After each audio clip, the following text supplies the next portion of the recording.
Hello everyone, once again welcome to my channel. I am Ajit Lole, Assistant Professor, Yashwantrao Chavan, College of Science, Karad. Previous lectures, I was discussed types of dam, geological consideration during construction of dam. Now, today I would like to discuss environmental impact of dam construction. So, shall we start the lecture?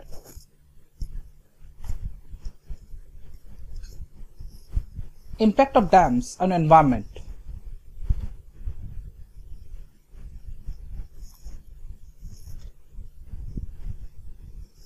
As I earlier discussed, dam may be defined as a solid barrier constructed at suitable location across river valley with a view of impounding water flowing through that river. Dams are created for the following objectives. Generations of hydropower energy, providing water for irrigation facilities, fish farming, fighting droughts, controlling of flood, water supply for domestic consumptions, providing navigation facilities. So, dam is essentially an artificial wall constructed across a river which convert a running water ecosystem into a lake type ecosystem. This is important one. Dam is essentially an artificial wall like construction, and it is constructed across a river which is converts a running water ecosystem into a lake type ecosystem.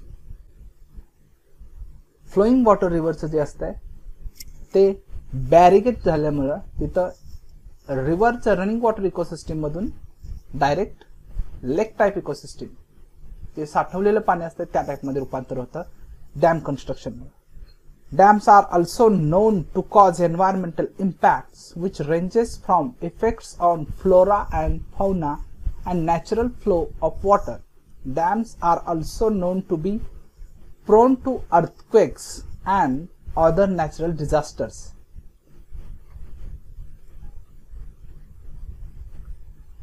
काही ठिकाणी म्हटलं जातं की dam construction केल्यामुळे सुद्धा earthquake होऊ शकतात.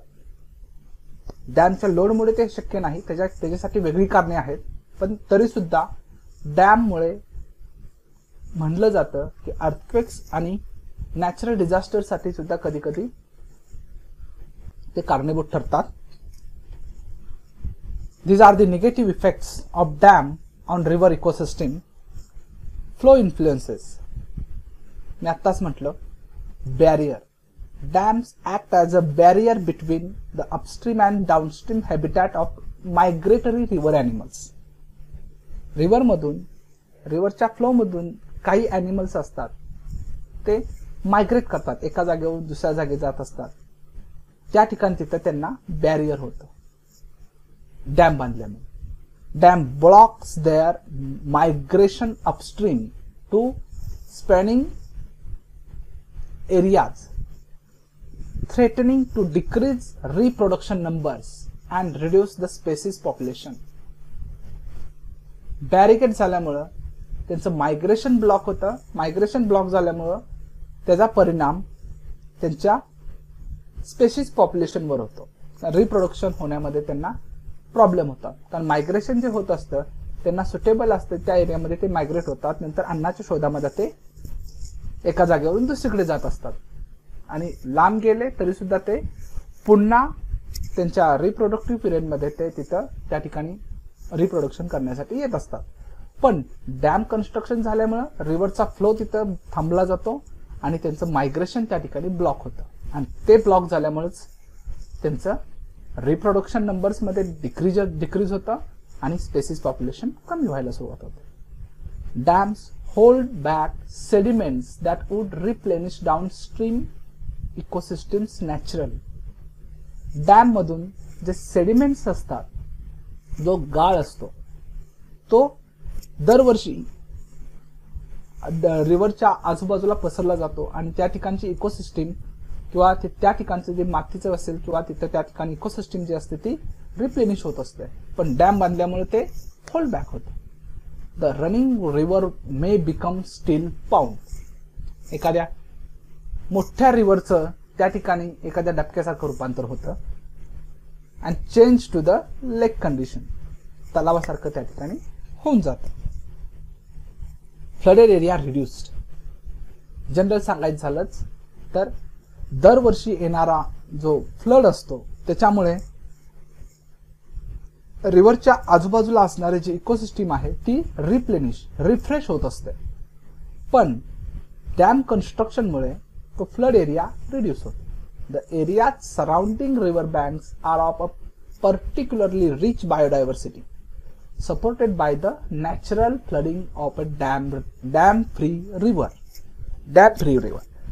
Compared with reservoirs, submerged areas, the flooded areas are usable soil because it is only little periodically time overpass water on the flooded areas.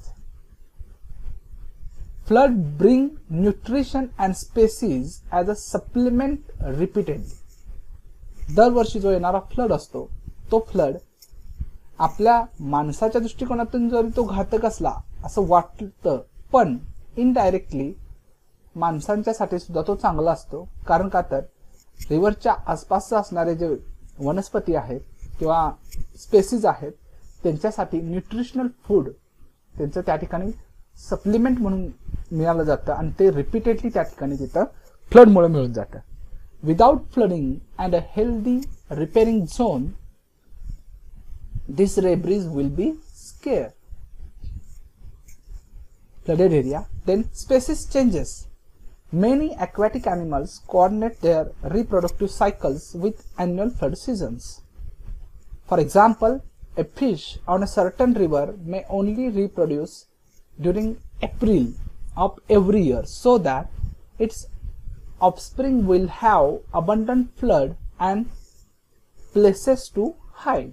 If the flood never comes because a dam holds the river back, the offspring may be produced during a time when they cannot possibly survive. मगाशी मी सांगितल्याप्रमाणेच aquatic animals म्हणजे आपण मासे म्हणतो, काही ठिकाणी एप्रिलमध्ये त्यांचा reproducing period असतो आणि तो पिरियड आल्यानंतर एप्रिलमध्ये आपल्याला फ्लड वगैरे जर आला असेल त्यावेळेस तो ज्या ठिकाणी रिप्रोडक्शन करतात तो एरिया झाकला जातो फ्लडमुळे. पण फ्लड नाही आल्यामुळे काय झालं, पाणी तिथं थांबलं डॅम बांधल्यामुळं आणि डॅम बांधल्यामुळे तिथं पाणीच येत नाही ज्या ठिकाणी ते रिप्रोडक्शन करणार त्या ठिकाणी. त्यामुळे तिथं त्यांचं रिप्रोडक्शन कमी होतं किंवा होतच नाही असंही होतं आणि त्याचा परिणाम त्यांच्या स्पेसीसवर होतो. स्पेसीस पॉप्युलेशनवर त्या ठिकाणी होत असतो. कधी कधी काही स्पेसीज ह्या एक्सटिंक्ट सुद्धा होतात, संपून जातात. Then vegetation to depends upon this regular cycle of flood. काही ठिकाणी व्हेजिटेशन सुद्धा रेग्युलर सायकल्स ऑफ फ्लड मध्ये डिपेंड्स असते. Dams are build to stop flooding so that people can build houses in the flood plains. As a result riparian vegetation changes forever. Dam बांधल्यामुळं ज्या ठिकाणी दरवर्षी येणारा flood असतो तो flood plain जो असतो त्या ठिकाणी काय करतात, आपल्यासारखे लोक घरे बांधतात त्यांची आणि घरे बांधल्यामुळं तिथं व्हेजिटेशनचा प्रश्नच येत नाही, ते व्हेजिटेशन कायमचं बदलून जातं. An example of this may be found in southwest United States where enormous floodplains of cottonwood and marsh have been replaced by dry, barren areas of tamarisk and grass. त्याचं एक एक्झाम्पल आहे कशा प्रकारे vegetation forever change होतं. तर ते United स्टेट्समध्ये आहे, साऊथ वेस्ट युनायटेड स्टेट्समध्ये. त्या ठिकाणी ज्या ठिकाणी आपल्याला कॉटनवूड आणि मार्श मिळत होते त्या ठिकाणी कंप्लीट बाकीचं ड्राय झालेलं आहे आणि बॅरन एरिया झाला तिथला साऊथ वेस्ट युनायटेड स्टेट्स मध्ये. Then sediment deposition problem. A dammed river is said to be hungry for sediments because the rate of deposition of sediment is greatly reduced. The water flow eats away at the river shore and riverbed, threatening shorelines ecosystem, depending the riverbed and narrowing the river over time. Erosion reduced the riverbed and affected river bank and riparian bank, which is the habitat of many organisms. The eroded channel could create a lower water table level in the affected area. Dams are engineered to withstand the force of certain number of tons of water. However large the reservoir will be, they are not engineered to withstand the additional force of tons of wet sediments pressing on their backsides. Sediment deposition problem. Dam बांधल्यामुळे नेहमी दरवर्षी येणारा जो sediment deposition असते river मधलं, त्यासाठी मुद्दाम म्हटलेला आहे river is said to be hungry for sediments. कारण का तर दरवर्षी विदाउट डॅम कन्स्ट्रक्ट केलेली जी रिव्हर असते त्या रिव्हर मध्ये दरवर्षी येणारे जे सेडिमेंट्स असतात ते दरवर्षीप्रमाणे साठत जातात, त्यामुळे तिथं काही प्रॉब्लेम येत नाही. पण डॅम बांधल्यानंतर काय होतं, दरवर्षी येणारे जे सेडिमेंट आहे ते त्या ठिकाणी अडवलं जातं आणि अडवलं गेल्यामुळे काय होतंय, आपल्याला रिव्हर मध्ये सेडिमेंट डिपॉझिशन जसं व्हायला पाहिजे तसं होत नाही. त्यामुळे ते रिव्हरचे दोन्ही साईडचे जे बँक्स असतात त्या ठिकाणून ते झीज करायला सुरुवात करतं आणि त्याचा इम्पॅक्ट जो आहे तो आजूबाजूच्या शोर लाईनच्या इकोसिस्टमवर होतो आणि ज्या पद्धतीने व्हायला पाहिजे त्या पद्धतीने ते होत नाही. काही ठिकाणी लोअर वॉटर टेबल सुद्धा त्या ठिकाणी अफेक्ट होते, वॉटर टेबल अफेक्ट होते आणि रिझर्वायर म्हणजेच आपण डॅम म्हणतो एक प्रकारचा, काही काही ठिकाणी तो स्टेबल राहू शकत नाही. कारण का तर बॅक साइडला त्यांच्या सेडिमेंट्स खूप साठलेले असतात. त्यामुळे all reservoirs develop a reduced water storage capacity due to the exchange of storage space of sediments. Diminished storage capacity results in decreased ability to produce hydroelectric power, reduced availability of water for irrigation, and if left unaddressed may eventually result in the expiration of the dam and river. The initial filling of a reservoir floods the existing plant material, leading to the death of decomposition of the carbon-rich plants and trees. ह्या ठिकाणी ज्या flood मध्ये किंवा sediments जे असतात ते sediments मध्ये असणारे जे प्लांट मटेरियल असते ते नेहमी डिकम्पोजिशन होऊन त्याचं खत होतं. पण कधी कधी त्या सेडिमेंटेशन मुळे डॅमच्या ठिकाणी तिथं डेथ आणि decomposition of the carbon rich plants and trees तिथं मरून जातात आणि त्यांचं डिकम्पोजिशन वगैरे होऊन जातं कार्बन रिच प्लांटचं.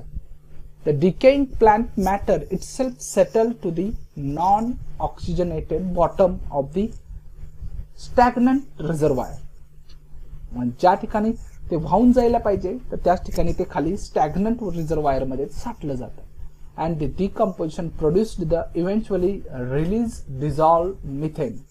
आणि त्या डिकम्पोजिशन मुळे काय होत आहे, त्या ठिकाणी डिझॉल्व मिथेन हा रिलीज व्हायला सुरुवात होते आणि त्याचा परिणाम वॉटर क्वालिटीवर होतो. Effects on human. आपण माणसं आहे ना, त्यामुळे आपल्यावर पण काय इफेक्ट होतो ते पण पाहिलं पाहिजे, म्हणून हा पॉइंट ऍड केलेला. Effects on human.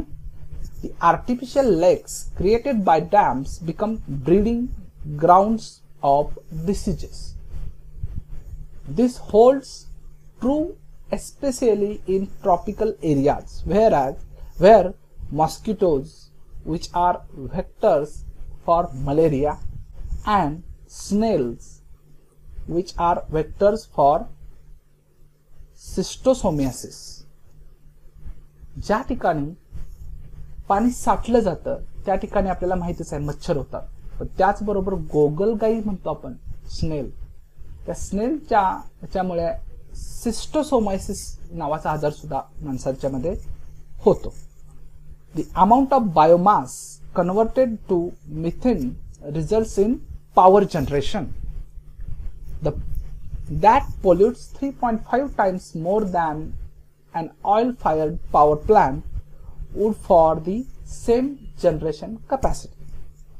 The construction of large dam has resulted in the displacement or resettlement of many million peoples across the world, which caused loss of over million people's home, the loss of many valuable archaeological and cultural sites, as well as significant ecological changes. ह्या ठिकाणी dam construction झाल्यामुळे काय होतं, ज्या ठिकाणी आपल्याला डॅमची site मिळाली असते किंवा ज्या ठिकाणी डॅमची साईट असते त्याच्या आसपासचे गावच्या गावं खाली केली जातात आणि त्यांचं रिसेटलमेंट केलं जातं, त्यांना दुसरीकडे जागा देऊन भरपूर गोष्टी काही काही केल्या जातात. पण त्याच्यामुळे काय होतं, त्यांच्या आयुष्यभर खर्च करून किंवा आयुष्यभर काम करून जे घर बांधलेलं असतं ते सुद्धा त्यांना सोडावं लागतं आणि दुसरीकडे परत पुन्हा सुरुवात करावी लागते. नंतर काही ठिकाणी जे ऐतिहासिक वस्तू असतात त्या सुद्धा नष्ट होऊन जातात आणि इकॉलॉजिकल चेंजेस होऊन जातात. हा सगळ्यात मोठा इम्पॅक्ट आहे ह्युमन बिईंगवर होणारा. तशाच प्रकारे एक नेमका इम्पॅक्ट कशा प्रकारे होतो तो दाखवण्यासाठी मी एक केस स्टडी ठेवलेला आहे तेहरी डॅमची. उत्तराखंड मधली भगीरथी रिव्हर व हा डॅम कन्स्ट्रक्शन केलेला आहे. कन्स्ट्रक्शन स्टार्ट झालं 1978 ला, त्याचं ओपनिंग झालं 2006 ला. कॉस्ट जवळजवळ $1 बिलियन मध्ये झाली असेल जवळजवळ. त्याचा ओनर आहे THDC India limited. Outline purpose of study to bring out positive and negative impacts of large dams in their real perspectives. Case study: Tehri Dam, Uttarakhand, India. Metrology analysis of financial technique, analysis of financial, technical, environmental, and social data and weighed the same impartially. Site selection: presence of S-shaped narrow gorge followed in upstream by a considerable bored valley, extensive terrace of the valley, uniform geomechanical characteristics of disposed strata, absence of any major technically active features, location of downstream of confluence of Bhagirathi and Bhilangana river. Dam and spillways. These are the details of dams and spillways. Types of dam is embankment or earth rockfill dam. Width is approximate crest 20 meter, 6 feet. Impounds Bhagirathi river. Height 260.5 meter. Length 575 meter. Width, बेस्टची width जी आहे ते 1128 metre आहे. Spillway type जो आहे gate controlled आहे. Spillway capacity 15,540 metres cube per centimetre. Social aspect: mass displacement 109 villages full or partially and the Tehri town population were displaced. जवळजवळ 109 गावं तिथं डिस्प्लेस करावी लागलेले आहेत, पार्शियली किंवा fully. Then mitigation, rehabilitation and resettlement program for rural and urban population. public health, comprehensive study of waterborne diseases made, and dust pollution level at construction site monitor.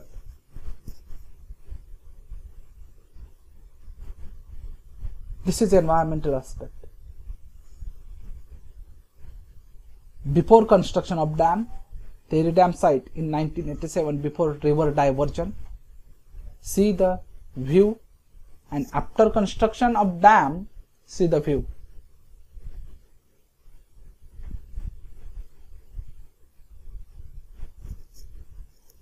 This is the natural beauty. And after construction of dam, it converts like this. Environmental impact. First impact is deforestation. जंगलतोड मोठ्या प्रमाणात होते. Then second one is risk of soil erosion. Deforestation झालं की मातीची झीज किंवा मातीची धूप होते, त्यालाच म्हणायचं risk of soil erosion. Then risk of waterlogging and salinity. Risk of waterlogging and salinity. Then impact on diversity. Impact on biodiversity. Biodiversity वर मोठ्या परिणाम होतो. Then water quality. Sometimes water quality also reduced.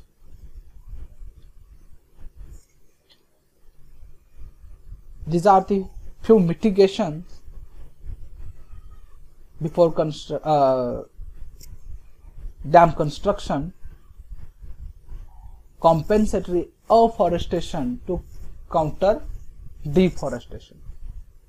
जेवढं जंगल तोड होत आहे तेवढ्याच प्रकारे प्लांटेशन पण झालं पाहिजे, म्हणजे ते एन्व्हायरमेंटवर त्याचा परिणाम थोडा कमी होतो. Then undertaking of catchment area treatment and creating green belt to prevent soil erosion.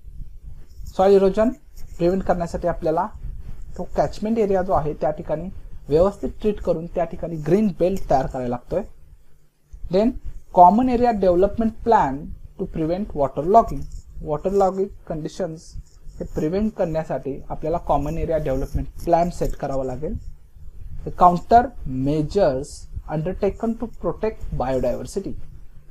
Biodiversity जी चेंज होते कंप्लीट, त्याच्यासाठी आपल्याला काहीतरी म्हणजेच काउंटर मेजर अंडरटेक करायला पाहिजे. काउंटर मेजर्स आपल्याला ठरवले पाहिजेत की हां हे असं केल्यानंतर आपल्याला बायोडायव्हर्सिटी चेंज होणार नाही, त्यासाठी आपल्याला थोडेफार तरी काउंटर मेजर्स ठेवले पाहिजे.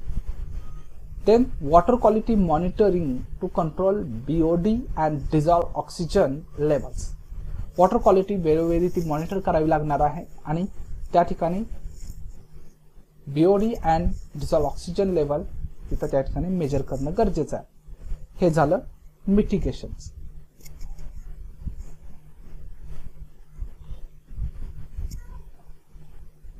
आज जे आपण डॅम संदर्भात जे बघितलं ते बघितल्यानंतर तुम्हाला काय वाटतंय? डॅम कन्स्ट्रक्ट केल्यानंतर खरंच फायदा होतोय माणसांचा का तोटा होतोय कन्स्ट्रक्शन केल्यामुळे? जे काही तुम्हाला वाटत असेल ते तुम्ही सांगू शकता की whether dams are useful or not. Whether dams are useful or not. Comment on it. Comment box मध्ये याबद्दल तुम्ही नक्कीच कमेंट करा. आणि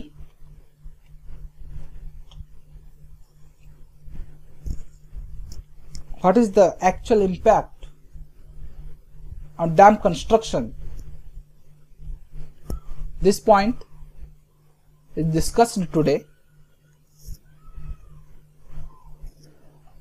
जर काही शंका असतील तर तुम्ही त्या मला कमेंट बॉक्स मध्ये विचारू शकताय. डॅम्स हे युजफुल आहेत किंवा नाही त्याबद्दलही कमेंट करा. आणि शंका असतील तर त्या तुम्ही मला कमेंट बॉक्स मध्ये विचारा.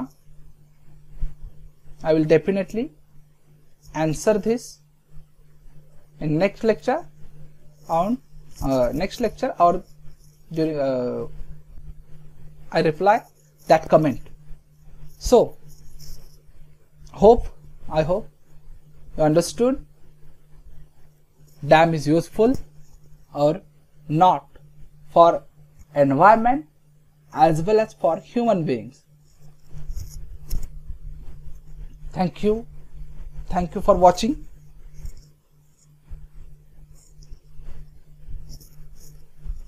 Thank you very much.